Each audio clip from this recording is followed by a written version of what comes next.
berkaitan dengan desa wisata ini adalah pada tahun awal, pada pengembangan ya. Pengembangan dulu itu munculnya embrio tentang desa wisata ada pada tahun 2007. Ya di 2007 ke bawah ya, kita bicarakan ke bawahnya dulu. Jadi kita biar tahu akarnya. Pada awal-awal dulu itu mengenai dengan potensi yang ada di puncak Gunung Kelut atau di lereng Gunung Kelut ya. Karena di sini estimasi ketinggiannya itu 700 mdpl di bawah di atas permukaan laut atau di tepatnya di lembah dan lereng Gunung Kelut. Di tengah-tengahnya ada Gunung Kelut dan Gunung Kawi gitu ya. Nah, di situ ada sebuah potensi yang namanya pecinta alam, dan yang kedua potensi alamnya adalah anggrek. Nah, kalau jenis endemik dari anggrek tersebut yang kami sebut sebagai potensi adalah anggrek Vanda tricolor.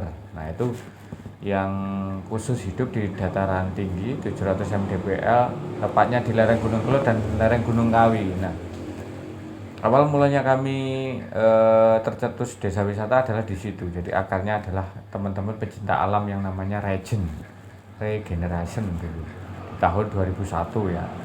Berkembang mereka melaksanakan kegiatan yang berkaitan dengan alam atau pecinta alam begitu, mendaki, mengeksplor Gunung Kelut dan Gunung Kawi, dan situ menemukan embrio tersebut atau endemik dari anggrek atau orchid ini ya, yang dijeniskan dengan Vanda tricolor.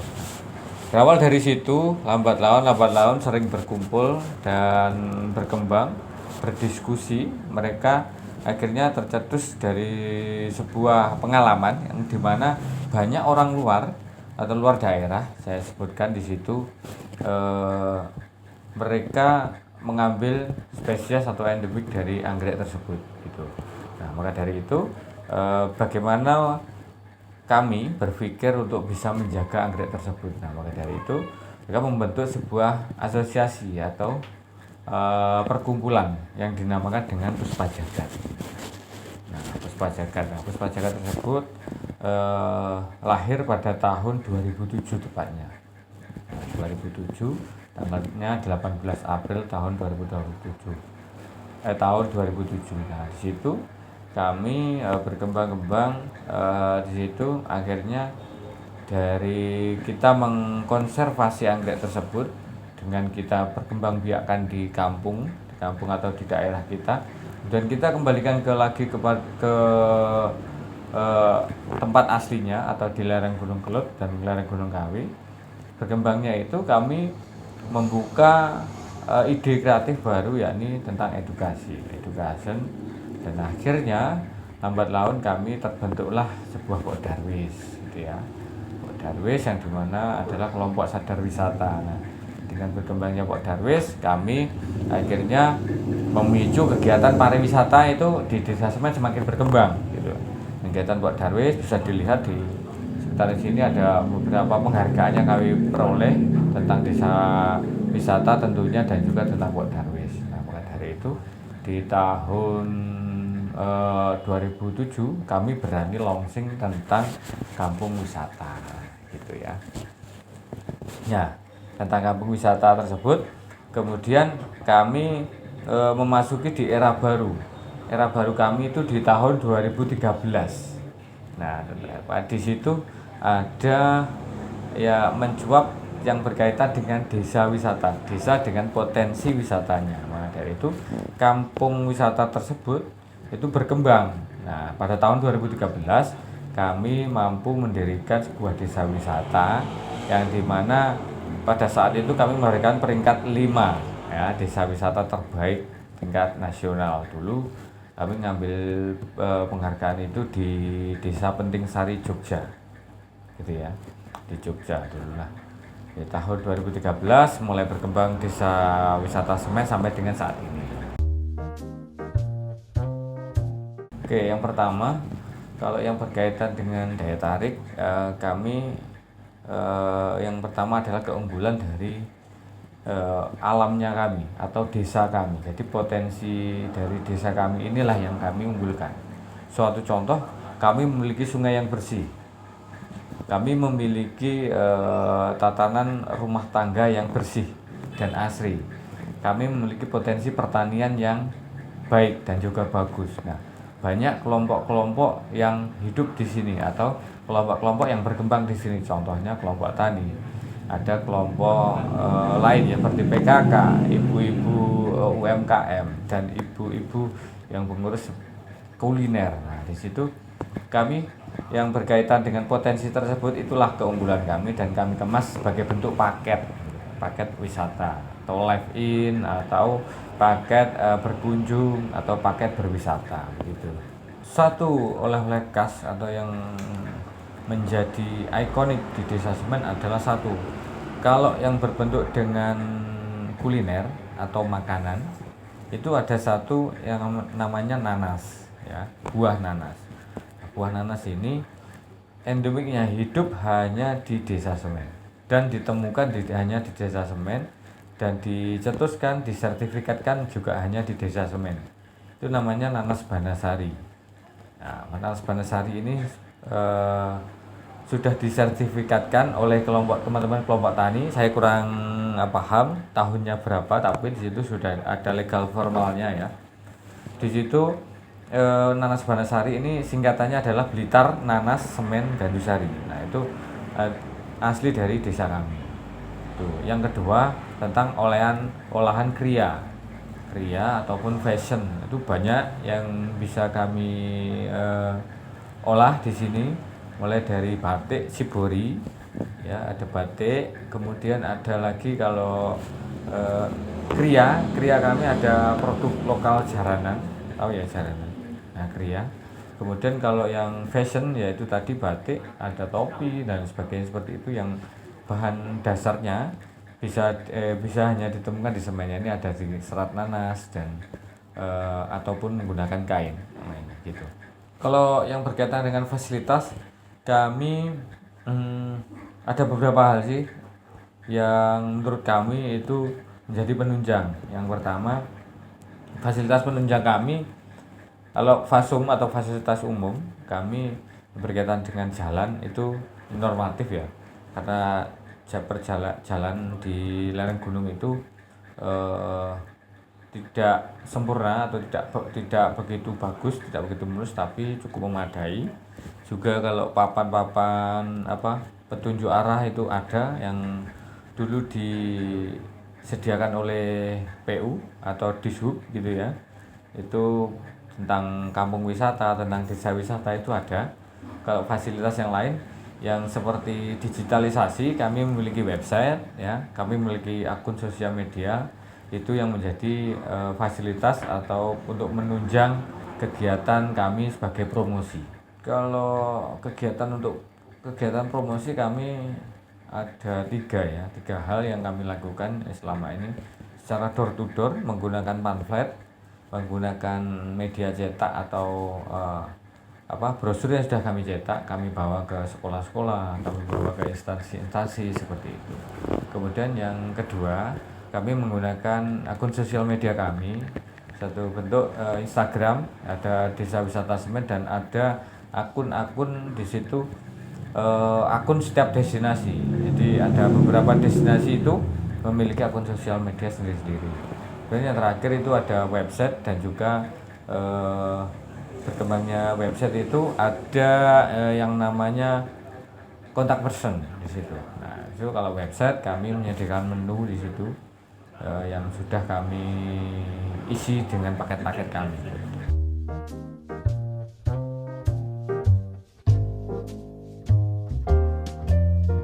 Dalam 1 bulan, kalau estimasinya, kalau bentuknya desa wisata dari 1, 2, 3, 4 destinasi yang selama ini berkembang, itu rata-rata dalam 1 bulan bisa mencapai 700 sampai 1000 itu ya. Kalau dalam jumlah tiket ya. Jadi kalau dalam jumlah paket itu bisa mencapai ribuan. Karena kalau dalam bentuk paket itu mereka datangnya berkelompok.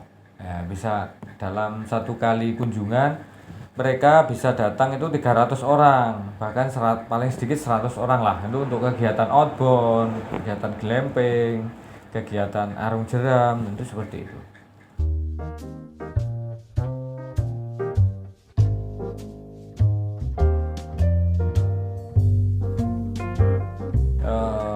Yang pertama, kami membentuk sebuah kelompok yang namanya Bank Sampah ya, untuk menjaga kelestarian lingkungan kami. Satu contoh untuk menanggulangi sampah kami. Nah, bank sampah yang namanya Bank Sampah Semen Asri. Nah, di situ mereka khusus menangani persampahan atau pengolahan sampah yang sebagai bentuk kami melestarikan lingkungan. Satu contoh, jadi Pok Darwis ini bekerjasama dengan Bank Sampah Semen Asri ini untuk agar bisa mereka mengolah sampah kami. Jadi sampah dari wisatawan, sampah dari kegiatan pariwisata ini sebagaimana mungkin kami bisa menanggulanginya melalui bank sampah tersebut. Ini ada bank sampah dan juga bentuk dukungan dari pemerintah daerah, pemerintah pusat maupun pemerintah desa. Itu pemerintah desa sudah mewujudkan yang namanya TPS 3R. Jadi di situ tempat pengolahan sampah yang reduce, reuse, recycle. Dan disitu juga disediakan dengan berbagai macam alatnya untuk bisa mengolah sampah-sampah dari para wisatawan.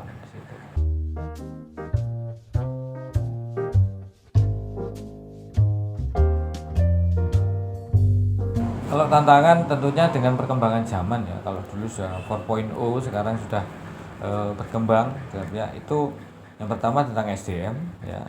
Karena SDM itu semakin milenial, semakin zaman sekarang itu tahunya instan. Jadi tantangan kami adalah di situ. Jadi dari para pengelola, kalau di situ sudah berbau gotong royong, biasanya pengurus yang baru atau anak-anak milenial yang tergabung dalam desa wisata ini yang masih baru, itu banyak yang mengeluh. Yang pertama, karena apa? Kalau diajak gotong royong, biasanya kalau nggak ada hasilnya, mereka pasti sedikit mengeluh. Kemudian kalau tantangannya lagi adalah persaingan industri pariwisata. Jadi di jalur desa wisata Semen ini sampai mengarah menuju ke utara itu adalah alur ke desa wisata ataupun kota wisata Batu, gitu ya. Jadi persaingannya adalah di situ. Bagaimana kami bisa menangkap pasar wisatawan yang berkunjung ke sana agar bisa mampir ke desa kami. Nah, itu tantangannya di situ. Agar bagaimana mereka juga melirik tentang desa wisata, nggak melulu langsung datang ke kota. Nah, makanya itu kami tantangannya adalah untuk pengembangan destinasi atau pengembangan tentang modal dari kami gitu.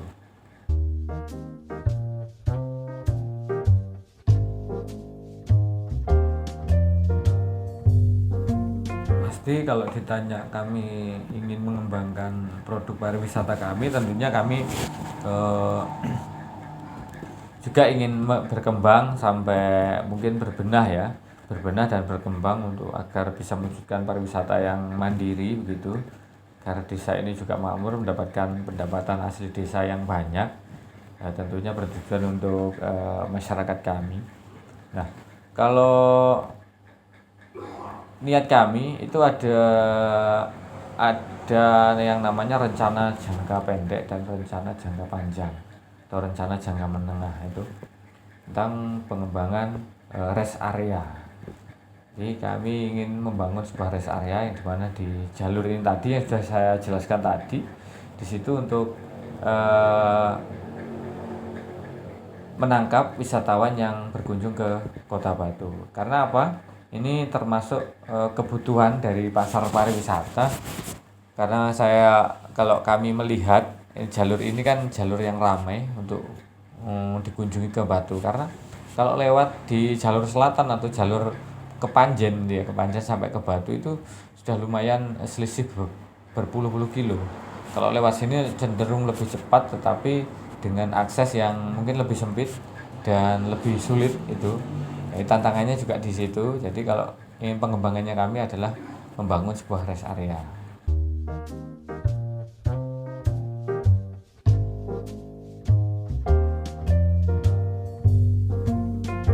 Kalau harapan kami tentunya semoga desa ini terus berkembang. Yang pertama, yang kedua tetap rukun dalam mengemas pariwisatanya masing-masing dalam satu konsep desa wisata Semen. Dan yang ketiga, semoga masyarakat mendapatkan hasil, mendapatkan kemakmuran dari kegiatan desa wisata tersebut. Dan yang poin utama kami adalah mendapatkan PAD atau pendapatan asli desa sebagai bentuk menunjang sebagai desa mandiri yang mendapatkan hasilnya sendiri di sektor pariwisata.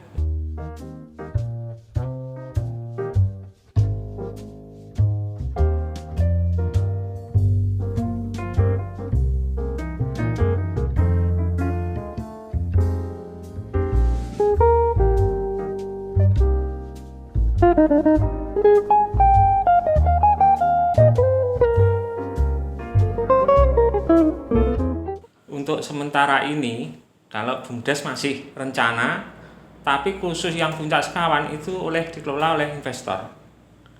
Khusus yang Puncak Sekawan yang lainnya masih pengurus wisata sendiri yang mengelola. Jadi belum masuk ke BUMDes. Rencana mau masuk BUMDes untuk tahun depannya.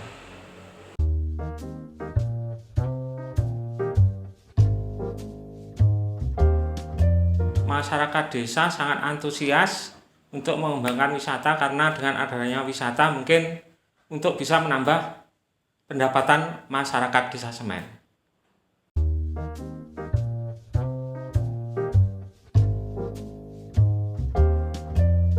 Peran kepala desa hanya sekedar penasehat kalau di wisatanya, jadi nggak mungkin jadi pengurusnya, nggak, jadi cuma hanya penasehat saja untuk khusus kepala desanya.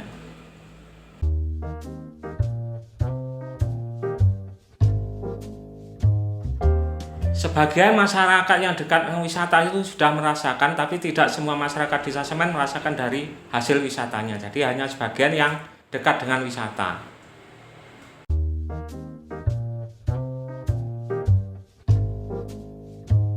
Harapan kami nantinya juga ada pengembangan untuk wisatanya lain, karena Desa Semen itu banyak wisatanya. Jadi untuk rencana wisata kedepannya justru untuk pengembangan.